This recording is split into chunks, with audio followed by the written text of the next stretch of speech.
This is Chintan Patel and welcome back to the video lecture series of the Fundamentals of Machine Design. In this lecture, we will see the moment of inertia examples for which the basic concepts and the derivations have been already discussed in the previous lectures. So if you are not clear idea about that, you will need to revise those lectures and remember the list of formula in order to calculate these examples very easily. Okay, so first of all, we will start with the first example, and I will explain each and every steps to clear the method and approach, so that you can approach any example in your examination. So in your exam, you might be asked to determine the I-XX and I-YY for the section shown in a figure.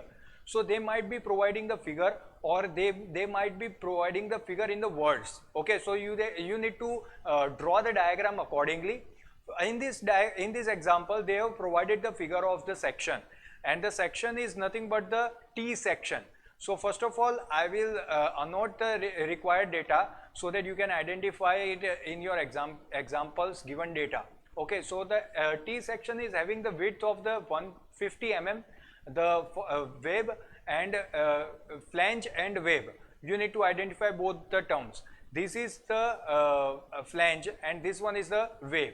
Okay, so the wave is the part which is vertical and the flange is the part which is horizontal. So the flange thickness is 20 mm and wave height is 200 mm. Both the dimension is provided. But can you identify whether your center of gravity, where does your center of gravity is lying, everything. So from the given figure, I can easily identify that this figure is symmetrical about the vertical line which is shown in this figure by the red annotation. So this figure is symmetrical about this dotted line, and that's why our center of gravity or the centroid would lie on this line only. So we don't have to find out the horizontal distance. We know the horizontal distance already, but we don't know where our center of gravity is. Where exactly our center of gravity is not given in this diagram. So what our intention is to find out first center of gravity. For the first step is to find out the center of gravity. For that, you will have to divide the given section into the basic shapes, and those are the basic shapes are the first one is the rectangle over vertical rectangle, and the second one is the horizontal rectangle. So we have divided the given figure into the two different basic rectangles. Why we have done this? Because we know the formula of the center of gravity and centroid or moment of inertia for the rectangular part. Okay, we know the formulas for the rectangle, and that's why we have divided the given figure into the rectangle. Now what we are going to do, we know the center of gravity of the basic rectangle. Okay, so we know that the center of gravity of this rectangle is over here at the mid part of the rectangle, and center of gravity for this rectangle is over here. So we can easily identify the y1 distance, y2 distance, x1 distance and x2 distance. From that distance we will calculate the y bar. I am not calculating the x bar. Why I am not calculating the x bar? Because I know that if I consider this diagram, then the reference axis of this diagram would be over here, the leftmost line and bottommost line. Those are our reference axis.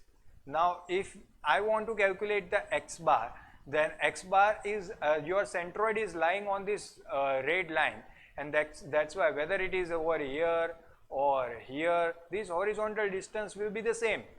The distance from the centroid to the reference axis will be the same, and that's why this distance is known as x bar, and x bar is exactly this distance, which is half of the 150, and we know the value of x bar, and x bar is equals to 150 by 2, that is 75 mm. Okay, our intention is to find out the x bar. So y bar, x bar is known. So y bar can be calculated using this formula a1 y1 plus a2 y2 upon a1 plus a2. What is a1? A1 is the area of the first rectangle, which is vertical rectangle like this, And what is A2? A2 is the area of this rectangle which is horizontal. Okay, y1, y2 are the distance, vertical distance from the centroid to the reference axis. Okay, so y1 is the distance from the centroid and y2 is the distance from the centroid. Okay, both y1 and y2 is represented in this diagram so that you can identify from the geometry and calculate the distance accordingly. If you put all these values a1, a2, y1, y2s and simplify this equation by the calculator, then you will get the answer as a 147.14 mm. Now this is the answer of the y bar. We have not calculated the moment of inertia yet. We have just calculated the centroid of the section. And now we need to calculate the ixx and iyy, which are the axes passing from the centroid. So in order to calculate the ixx and iyy, first you need to locate those axes, whether it is x-axis or y-axis. Those axes are passing from the centroid, and that's why we have to calculate the centroid first in order to locate the centroidal axis. This is the basic concept. Okay, so now what we are going to do, we are going to find out the moment of inertia for about an axis passing through the x or the centroid. Okay, so first of all I am targeting the moment of inertia ixx. Ixx is the moment of inertia about the x-axis. Okay, so the ixx can be calculated using the ixx1 and ixx2. Now what are the ixx1 and ixx2? Ixx1 is the moment of inertia of the first rectangle that was standing vertically. Okay, and ixx2 is the moment of inertia of the rectangle that was lying horizontally. Those are the rectangles which we have taken out from the in which we have divided the given section. Okay, so ixx1 and ixx2 both are needed to be calculated. Now for the previous, if you see in this previous slide, these are the basic two rectangles, and for this particular rectangle we need to calculate it in the this line, on this line. This line and the centroidal axis of this rectangle are parallel, so we can directly apply the parallel axis theorem. Again, the centroidal axis of this rectangle and centroidal axis of the section are also parallel, so that we can directly apply the parallel axis theorem. That's we are going to apply in this step. What we are going to do is applying the parallel axis theorem in this diagram, which we have done over here. Okay, Ig1 plus A1 H1 square plus Ig2 plus A2 H2 square. What is the Ig1 in case of the first rectangle? That is BD cube by 12. For the first rectangle, B was 20 and height was 200, and for the second rectangle, B was 150 and height was 220 cube by 12. So Ig is clear. Now our distance. Distance is nothing but the value of the distance between the parallel axis of the two different centroidal axes. Okay, now we know this distance from the geometry, and if you know the geometry you can directly calculate this distance, and if you simplify those distance you will get the answer as a 36.83 into 10 raised to 6 mm raised to 4. So this was our answer of the moment of inertia about the x axis. Now what we are going to do, we are going to calculate the same moment of inertia about the y axis. Now this is another axis about which the moment of inertia is asked, but as you can see, for the y axis the figure is symmetrical, and the y axis is passing through the centroidal axis of the figure, and that's why the centroidal axis itself is the y axis, and that's why no parallel axis is available over here. You can directly apply the formula of the both rectangles centroidal axis, and summation of those rectangular centroidal axis will give you the answer of the Iyy. So first rectangle was like this, vertical. This was the first rectangle and this was the second rectangle. So if you apply the moment of inertia equation for the first rectangle, that is nothing but the dB cube by 12. So for the first rectangle, db cube by 12, and for the second rectangle, it is also a db cube by 12. For the first rectangle, d is the depth, that is 200, and b is the width, that is 20. If you apply this db cube by 12 in this equation, you will get this. And for the second rectangle, the same thing is d is 20 and width is 150, and that's why if you simplify this equation, you will get the answer like this in the mm raised to 4. So those are the two different moment of inertia about the x-axis and the y-axis, and answers are on the screen and the method is also on the screen. You need to adopt this method whenever this kind of example is asked in your examination. So this method was very important of dividing the section into the basic shapes, whether it is a rectangular shape or a triangular shape or a circle. So now we will see another example. Another example where you will find different types of the shapes. One may be the square shape or rectangle, triangle or a circle, so that you can identify the method and the scenario in which you might be asked this kind of examples, and how to approach this example will be explained in this example. So as you can see, we need to find out the moment of inertia of the given section. The diagram itself is provided, and in this diagram you need to identify how you are going to divide this diagram into the basic shapes. So a few basic shapes are in front of our eyes. The first shape which I am going to divide is this triangle, the second one is this square, and the third one is this circle. The circle is given as a whole. So this is a whole, this is not a part of the section. So what we are going to do, we are going to sum this first one and the second one, but we are going to subtract the third one from the total sum, so that we can get the answer of the whole section. Okay, so the each and every dimension is provided in the given figure. Now we have divided the given figure into the basic shapes, and those are the basic shapes as a triangle, square and the circle.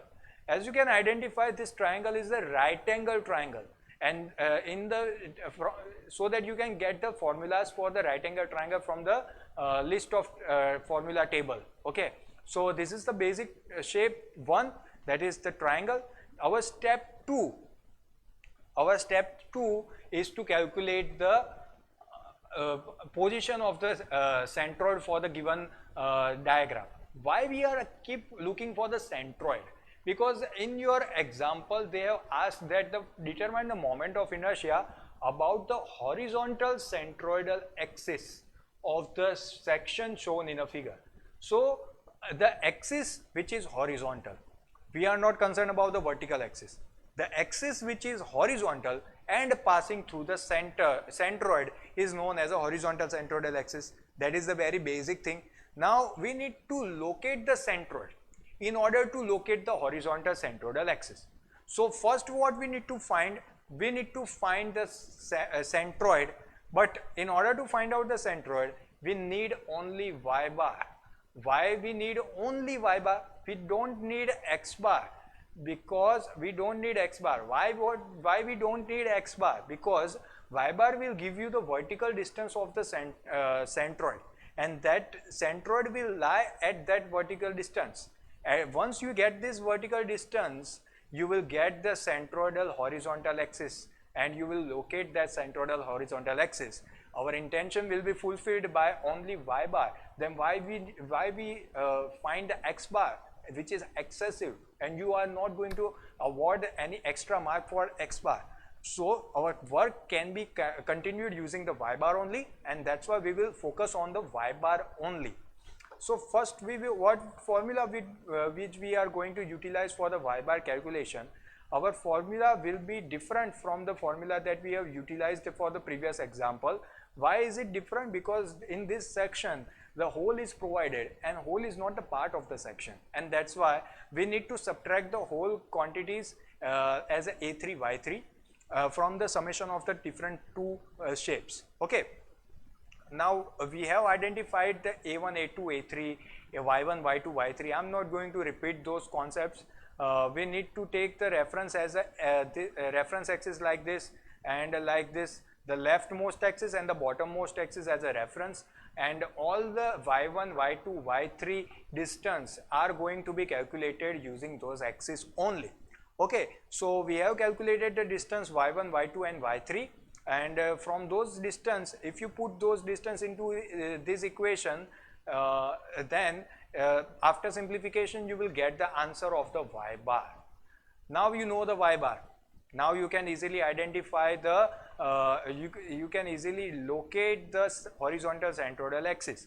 Okay, the y bar distance is 207, which would be over here, somewhat over here.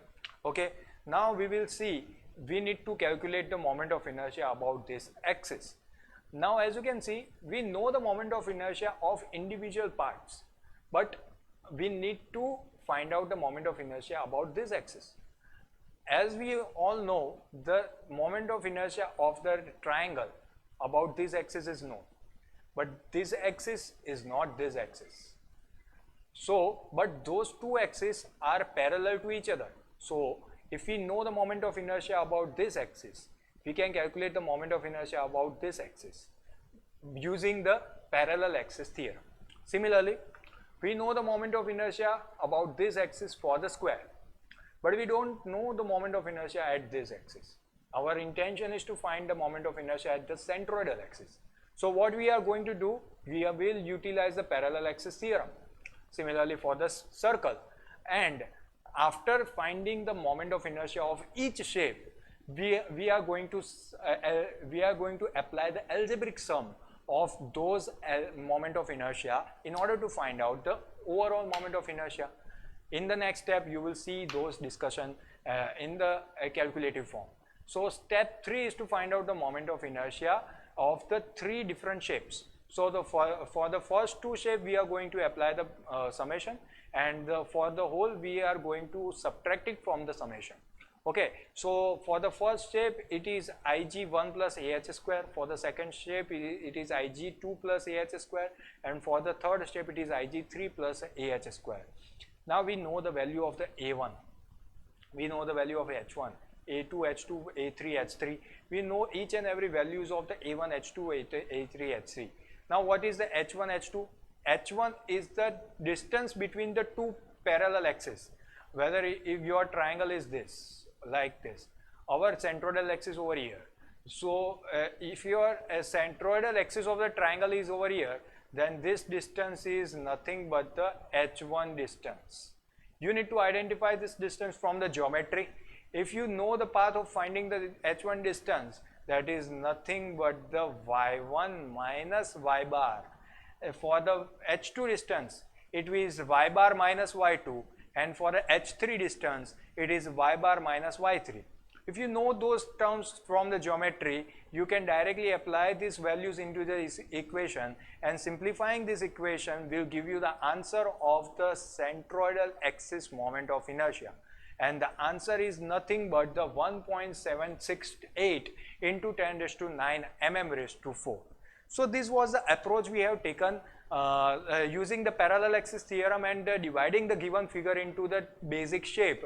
You can directly calculate the moment of inertia of any complex section and calculate the moment of inertia about any axis. These are the methods which you need to apply in your examination. But you can apply those methods only if you know the parallel axis theorem, only if you know the centroidal axis moment of inertia from the list of from the table of list of formula. If you don't know these terms, you will not be able to apply those terms into your example, and your final answer will not be achieved. So that's why you need to remember those formulas from the previous lectures. You need to revise those previous lectures in order to understand this lecture. So using the geometry and list of formulas, you can easily crack these examples in your examination and get the easy marks. Okay, so we conclude our lecture over here, and revise those lectures from the previous sessions, and try to crack the moment of inertia easily. Okay, till then, thank you.